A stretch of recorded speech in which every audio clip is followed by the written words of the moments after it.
परिवर्तन यात्रा के तहत अभय सिंह चौटाला पूरे हरियाणा में घूम रहे हैं और आज हमारे साथ अभय सिंह चौटाला जी खुद मौजूद है। अभय जी, किस प्रकार का परिवर्तन आप हरियाणा के अंदर लाना चाहते हैं? क्योंकि बीजेपी भी कहती है कि हमने हरियाणा के अंदर बहुत बड़ा परिवर्तन कर दिया, कांग्रेस भी कहती थी कि परिवर्तन कर दिया, आप किस तरह का परिवर्तन करना चाहते हैं? तो सत्ता का परिवर्तन करेंगे जी। और लोगों ने मन बना लिया। आज मैं 58वां विधानसभा क्षेत्र है मेरा जी, और 4 महीने 10 दिन हो गए। 20 किलोमीटर की यात्रा एवरेज है मेरी रोज की जी। उसमें एवरेज 8 से 10 गांव भी है, 1200 के करीब गांव भी किए। लोगों का जज्बा देखने वाला है। जहां भी यात्रा जाती है, चाहे वो मेवात था, चाहे वो आपका अहिरवाड़ था, चाहे वो रोहतक और सोनीपत का इलाका था, चाहे वो उसके बाद सरसा और हिसार का इलाका था, या आज आपका जींद है जी। महिलाएं, बच्चे, नौजवान, बुजुर्ग, ढोल नगाड़े, आतिशबाजी, फूल मालाएं, दूध के गिलास, जो स्वागत है, जिस तरह से लोग इंतजार करते हैं यात्रा का। अभी आप खड़गाम में पहुंचोगे जी, अपनी आंखों से देखना, लोन में आप देख के आए हो जी कि किस तरह का लोगों में उत्साह है। हर आदमी इस मौजूदा सरकार से दुखी है, परेशान है। जहां इस सरकार से दुखी परेशान है, वहीं कांग्रेस के 10 साल के राज को भी नहीं भूल पाए जी। क्योंकि कांग्रेस ने 10 साल के राज में बहुत लूट मचाई। अब कांग्रेस जो है विपक्ष की भूमिका निभाने की बजाय भाजपा की सहयोगी बनकर के काम करती है। आज विपक्ष का नेता जो है भूपेंद्र सिंह हुड्डा, वो भाजपा की भाषा बोलता है, विधानसभा में चुटकुले सुनाता है, शेर और शायरी करता है। मैं जब किसान की बात करता हूँ, मजदूर की बात करता हूँ, कमेरे की बात करता हूँ, व्यापारी की बात करता हूँ, कर्मचारी की बात करता हूँ, तो सरकार के साथ खड़ा होकर के कहता है कि इनके सवाल का जवाब 15 दिन में लिखित रूप में भेज देंगे। लोग बहुत शाणे हैं। आज जो नई जनरेशन है वो बहुत कुछ जानती है जी। जब इस तरह से विपक्ष का नेता सरकार के साथ खड़ा होता है तो लोग अच्छे से समझते हैं कि आज केवल विपक्ष की भूमिका अगर इस प्रदेश में कोई निभा रहा है तो इंडियन नेशनल लोकदल पार्टी है। अभय जी, बीजेपी की तरफ से कहें या गठबंधन सरकार की तरफ से कहें, पूरे दावे किए जा रहे हैं कि हमने हरियाणा को नंबर 1 बनाया है। आप क्या मानते हैं, ईमानदारी में नंबर 1 है, रोजगार में नंबर 1 है, या फिर विकास में नंबर 1 है? मैं देख रहा हूं कि आपका इंटरव्यू लेते समय आप ऐसे हिंडोले खा रहे हैं, ये किस तरह से देखते हैं आप इसको? आप इस प्रदेश को जो नंबर 1 की बात हुड्डा भी करता था जी। हुड्डा ने तो 72,000 एकड़ जमीन किसान की जो है बिल्डर को दी जी। उसने तो इस मामले में किसान को कैसे लूटा जाए नंबर 1 बना था जी। हमारा जो अब मुख्यमंत्री है उसने घोटालों में नंबर 1 पे पहुंचा दिया जी। बेरोजगारी में नंबर 1 पे पहुंचा दिया। पढ़े लिखे नौजवान बच्चों के पास आज कोई जॉब नहीं है। झूठ और लूट में नंबर 1 पे पहुंचा दिया। आज हर वर्ग के लोग इस सरकार से दुखी है। इन नंबर 1 की बात करने वालों को समय आने के ऊपर बहुत बड़ा सबक देंगे। हम विकास की बात कर रहे थे और मैं आपसे पूछ रहा हूं कि हिंडोले खा रहे हैं आप। विकास आपके सामने है।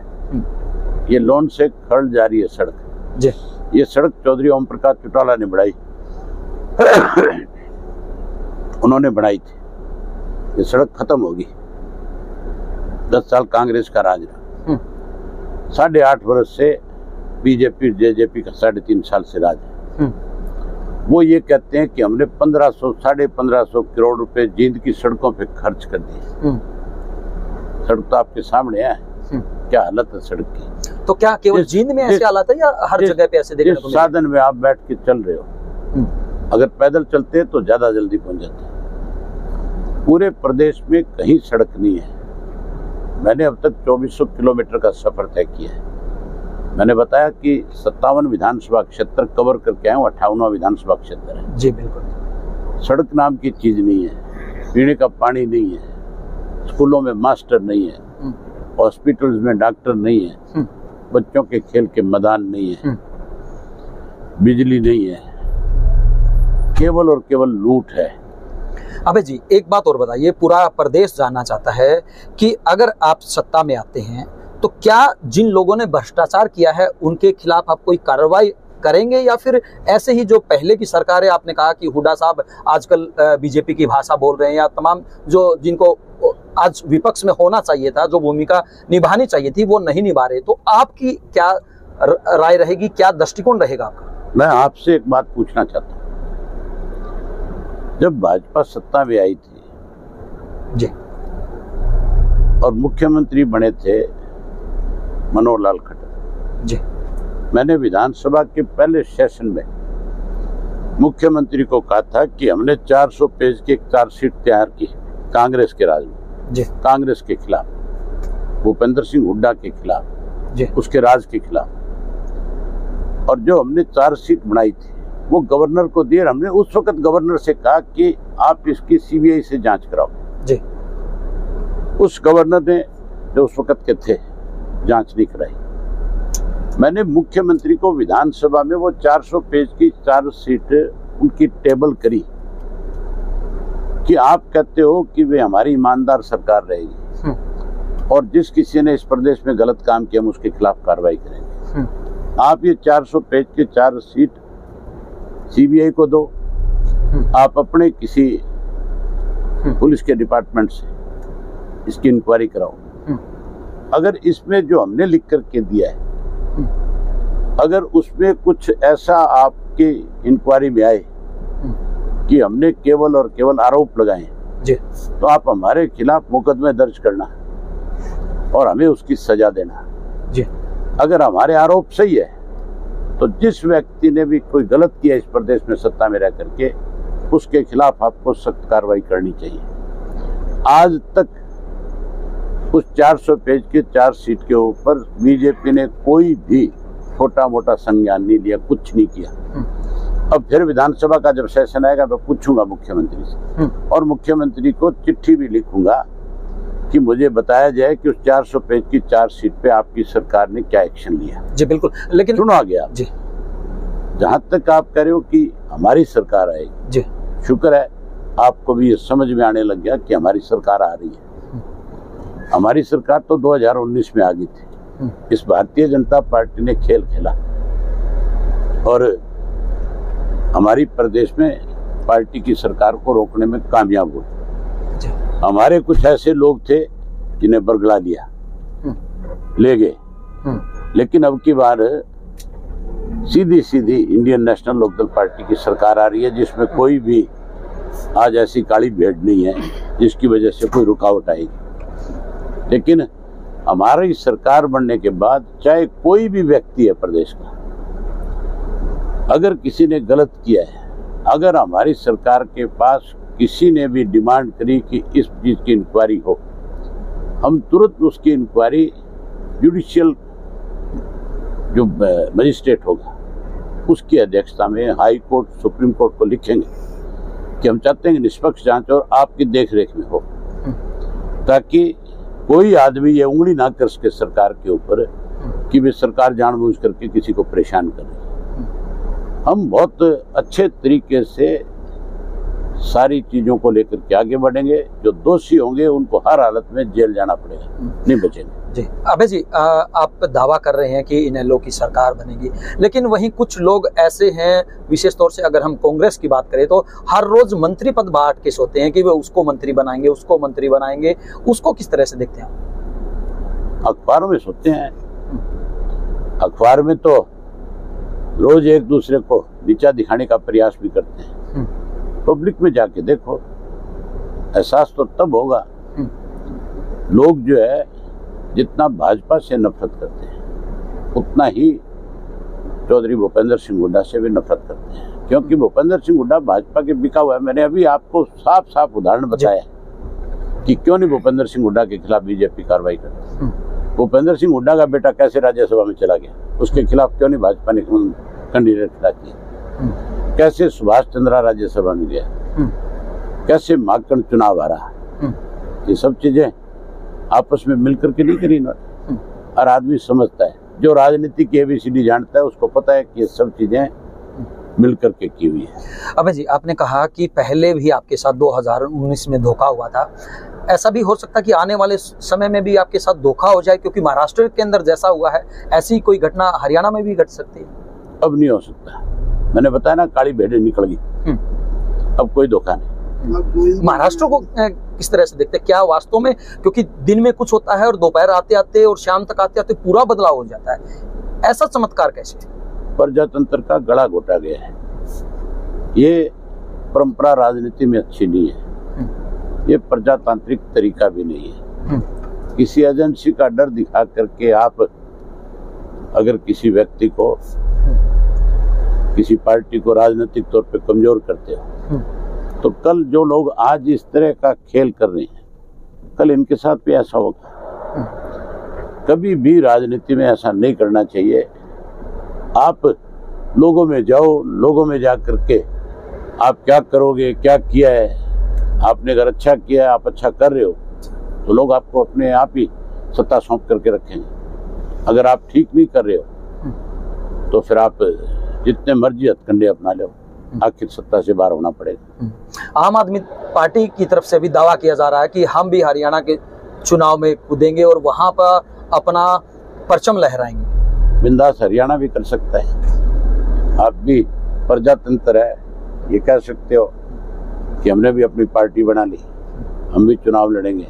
ये लोगों ने फैसला करना है, ये ना आपके हाथ में ना मेरे हाथ में, ये पब्लिक फैसला करती है। अभी आप नजारा देखना खड़गांव में कि लोगों का फैसला क्या है, फिर आप पूरे प्रदेश के लोगों को आप इस बिंदास हरियाणा के माध्यम से दिखाना और बताना कि एक्चुअल में हरियाणा प्रदेश के लोगों का फैसला क्या है, वो आपको बताएं। अबे जी, अगर आपको सत्ता मिल जाती है, उसकी चाबी अगर आपके हाथ में आ जाती है, 3 काम सबसे पहले आप क्या करेंगे? कोई 3 काम जो आपको लगता है कि मैं, अगर मेरे को ये मौका मिला तो सबसे पहला काम ये होगा, दूसरा ये होगा, तीसरा ये होगा।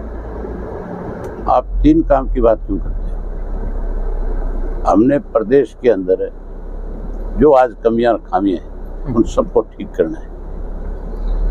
हमने सबसे पहले आज जो हम लोगों के बीच में जाकर के वायदे करते हैं, पहली कलम से उनको पूरा करेंगे।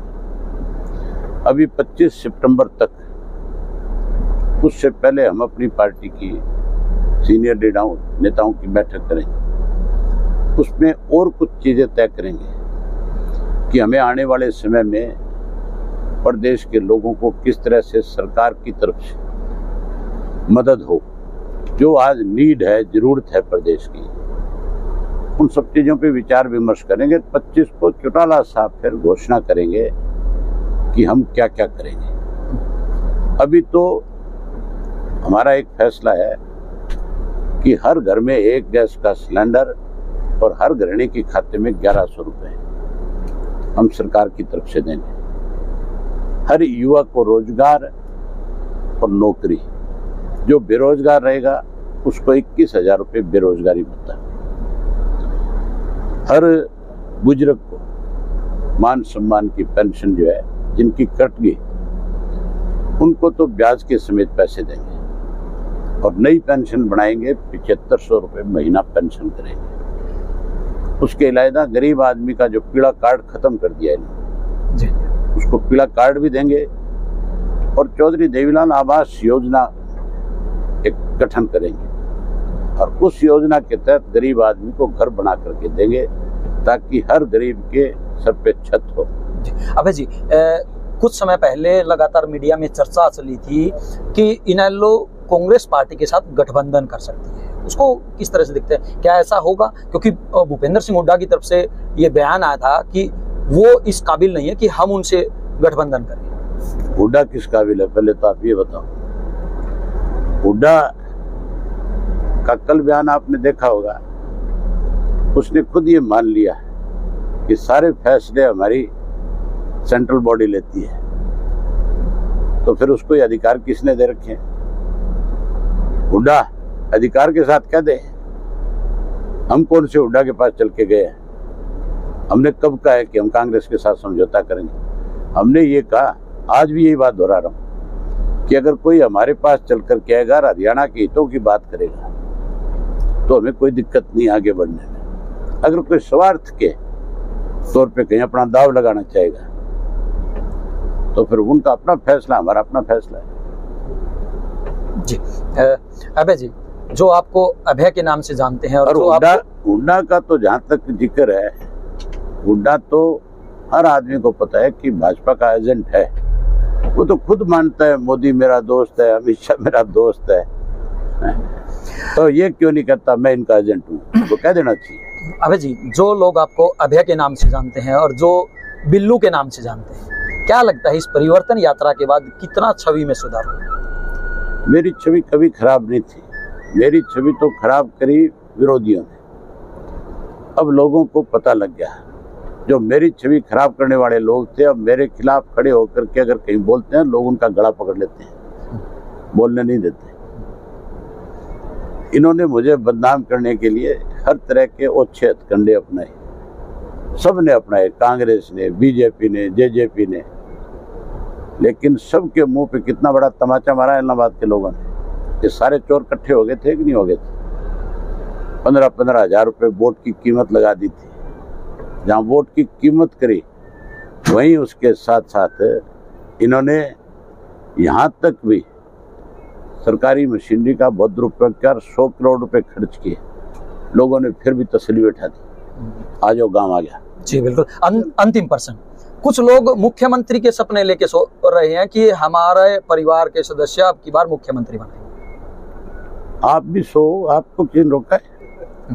बिल्कुल, ये थे अभय सिंह चौटाला, जो परिवर्तन यात्रा के तहत पूरे हरियाणा में भ्रमण कर रहे हैं और उनकी तरफ से ये दावा किया जा रहा है कि निश्चित रूप से अब की बार परिवर्तन होगा और जनता सिर आंखों पर इन लोगों को बैठाएगी। हालांकि ये तो आने वाला समय ही बताएगा कि आखिरकार जनता किसको सिर आंखों पर बिठाती है और किसके सिर पे चौधर का ताज सजेगा। वीडियो जर्नलिस्ट रोहित पंचाल के साथ अजय लोहान, बिंदास रहना।